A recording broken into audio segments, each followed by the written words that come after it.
Happy St. Patty's Day, guys. I am so excited to see them. They haven't been on camera with me in a while, so we're all dressed in our St. Patty's stuff today, thanks to Gloria from Jersey. Rocky is a dog that just loves to give sugar, so and I love to take it. So I'm happy they're here today. I'm happy I got my girl Abby. Really back behind the camera so you guys don't have to stare at me from one spot. So if you hear a lot of noise in the background, we actually have 3 dogs and a pig here. And a cat. And a cat, but she's so quiet. She's, she's a good girl. She's always that way. So, funny thing is, it's St. Patty's Day today, but we're going to be making an Italian dish. So we're actually going from what? Gaelic to garlic? Yeah, there you go. That's what Abby always says. She's Gaelic and garlic. So here we are in the garlic part, the Italian dinner we're going to make. If you saw my Facebook, we're going to be making a 4-cheese fettuccine pie. And one of my friends from New York today messaged me, Mary Elena from New York, and she said, Jen, that's actually a dish called bastida. So I wasn't aware of it. It's something that her parents made, and she's Sicilian and Napolitan, and they put a little bit of salami in it. So I thought, wow, that's awesome. Like, I made a great dish like this, and I didn't even realize it. I don't have salami in it, though. We're just going to keep it the regular fettuccine way. All right, so I have everything out as always, but I did go ahead and I already cooked off my fettuccine here because we don't want it hot when we put it in the springform pan that we're going to use, because if it's hot, it's going to suck up the sauce right away, and then it's going to make it super dry. So I cooked it on the package, it's like 9 to 11 minutes, and then I rinsed it and put a little bit of oil with it just so it stayed separated. What's the matter, Rock? Huh? So he's been going to school, and he's such a good boy. He got big. I know you guys are probably saying, wow, he got big from the last time he was on here. Do you want a little piece can you have a little piece of pasta? You want a little piece of pasta? You don't even want the pasta. Look at them. Oh, wow. Okay. All right. Moving you don't on. worry about him eating pasta. Okay. So here we go. This is basically going to start off. I need a big saucepan because we're going to make the sauce in here, but we're going to add all that fettuccine, and we need room to work with. It's not like a regular where you add the sauce on top of the pasta. So I already have this going on low right now because anytime you work with heavy cream and garlic, you want everything on a low flame so nothing burns. I went ahead and I greased a springform pan, and this is the one that when you unlatch it, the bottom comes down. And then I like to put it on a tray because I don't want it to drip in my new oven. I haven't had to clean it yet, so I don't want to start. Okay, easy peasy recipe. It's the Alfredo sauce from my cookbook here.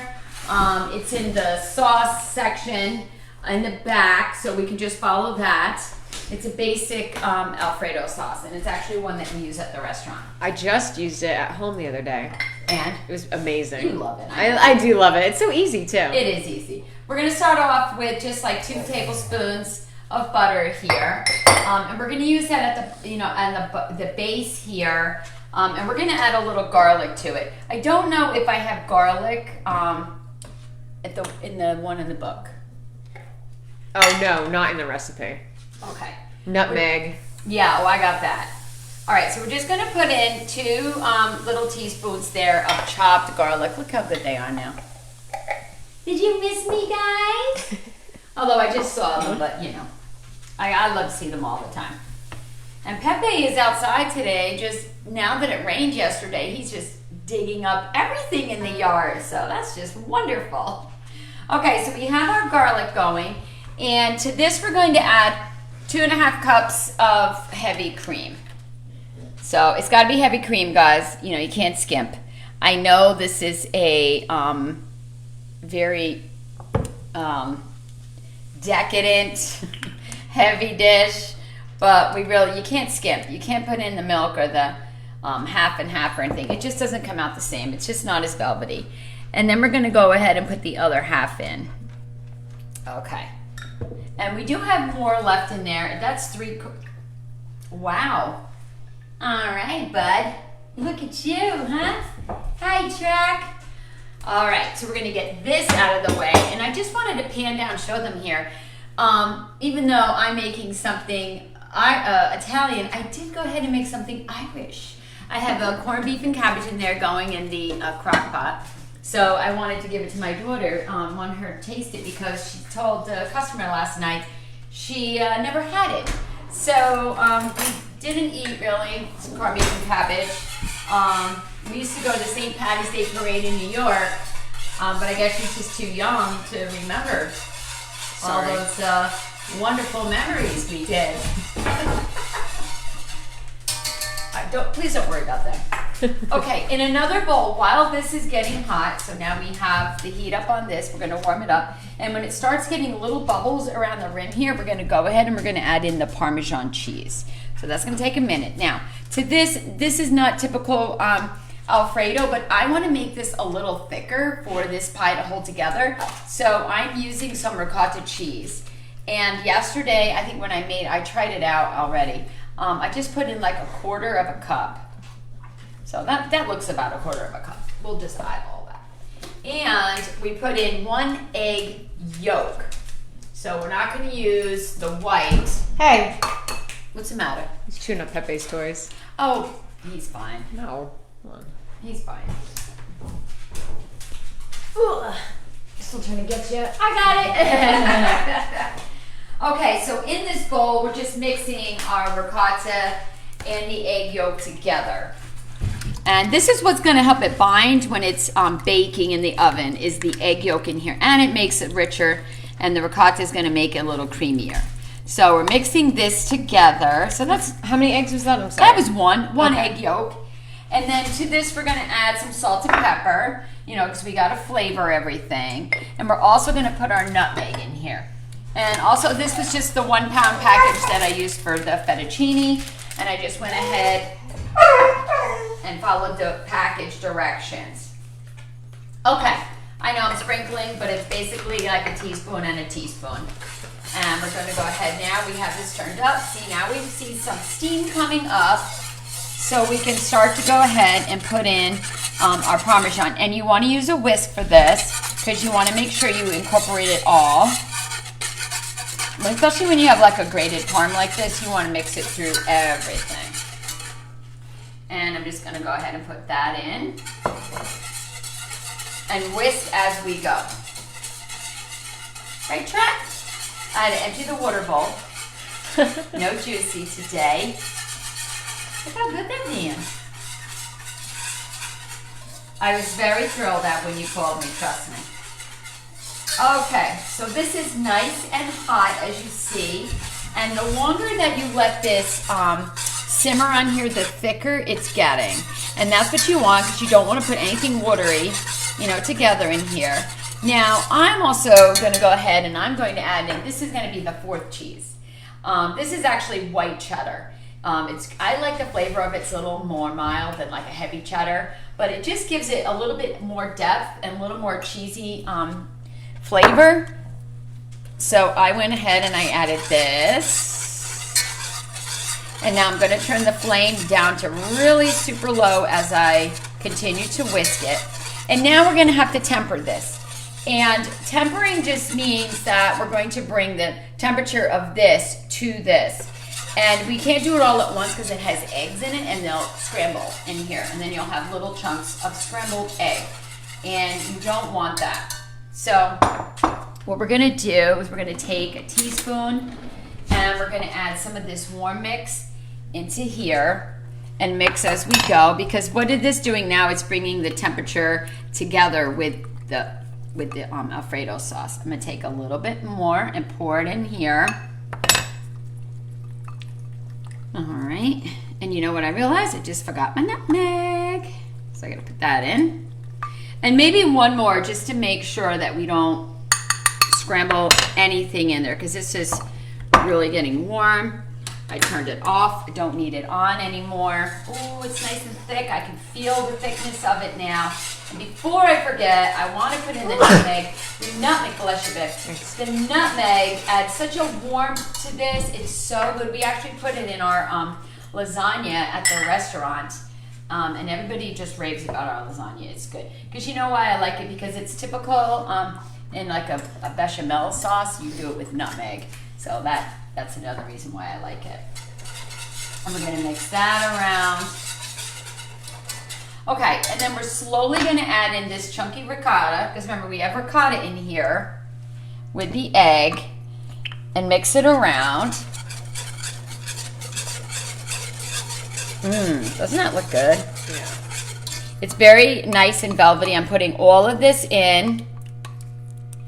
Remember, it was just the yolk now, guys, okay? Because we just want the richness from the egg in here. And it's going to help bind it together when it's in the oven, when it's baking. Okay, this is done. The flame is off. And I'm going to take my fettuccine, excuse me here, Trax. I'm going to take my fettuccine and we're going to put it in here. This is a pound, so I might not need, I might not need the entire pound. We'll see. That's a pound? That's a pound. It's like a lot. It's a pound, I know. So we're going to mix this around. Now remember, we can do a million things when we have leftover pasta, so I never worry if I have any leftover. They are looking at Pepe outside. They're wondering, why is he out and I'm not? Okay, so look how beautiful this looks. And we want to make sure all the strands are covered because we don't want any naked strands when we go to put it in the oven. And I think this is probably a good amount to put in this pan. I don't think I need to add any more Alfredo to it. So okay, now the next thing we're going to do, because remember this is warm from being on the flame, so I'm going to just take this, I'm going to bring this down, I'm going to pour it. Now I already greased this springform pan and I'm just going to put it in here if I can get it in there without spilling any. Yes, perfect. My spatula, because we want to get all of this because we don't want it to be dry in there, and all of this sauce is just going to keep it nice and creamy as it bakes. Okay, I'm going to put this in the sink. We're going to flatten this out just like this, and then the last thing we're going to do is we're going to sprinkle it with shredded mozzarella. And we're just going to put that all over the top. Now, if you wanted to put chicken in here or broccoli, you could cook them beforehand, like, saute them up in a pan, a little olive oil, and then you could add them into the sauce after it was done. You could just fold it in. If you wanted to add the salami, you could add that at any time because, that's already dried, so you don't have to worry about that. Okay, so that's it. We're just going to, we didn't cover it, or did I cover it? I did cover it yesterday. So we're gonna cover it with a little foil because at first we wanted to get baked in the inside. And then we want to get that crispy crust on the outside. And I cannot wait to show you the finished product because it's so delicious. So this is going into a 375 degree oven and it cooks for like 40 minutes. So keep your eye on it. And take the foil off, I would say maybe 5 minutes before that. And I actually have one here done. This is it. See, my husband and my son dove into it already. So there it is. So you can see all the fettuccine and all the layers to it and stuff. It is so, so good. Abs, I'm going to cut us a piece and let us try it. How's that? Yeah, if I must. If I must.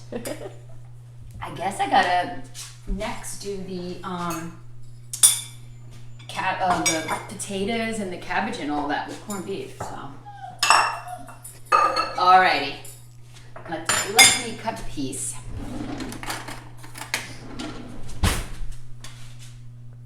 See how crusty it is on the top? It's just like a pie, guys.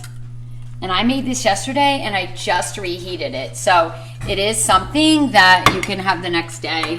You could put it away in the refrigerator and keep it. And that's it. That is your 4-cheese fettuccine pie or pastita. And you want to bite? I know you can't do it with your hands. Sure, yeah. Do you want this one? Aw, so sweet. Yeah, well, you always can't get it or you drop it. And look at Tracker's right here waiting for the droppings, but you don't like fettuccine. That's really good. It's good, isn't it? Yeah. It's still light too, even though it's Alfredo. You would think that it's super like rich Yeah. and thick, but No. it's actually really nice. It reminds me of the rigatoni pie in the cookbook. Oh yeah. Anthony's. It's got all the red sauce, but this is white. Yeah, so. the nice crust on the outside. So we can actually have the rest of this for lunch. Tom and Josh already had theirs, so And they have another. I'm gonna bring that for the staff. Oh, okay. I'm gonna bring it for the staff. So, all right, guys. So that's how you can turn regular fettuccine into something totally new. So this is part of my Jen-Uine dishes new cookbook that I'm doing. I'm taking old dishes and putting a new spin. Rock, come here. He wants to go out so bad, huh? You want to say goodbye to everybody? You want to say goodbye to everybody? Look how matching we are. Say bye, Rock. Bye, guys. Thanks for tuning in again. I'll see you next week.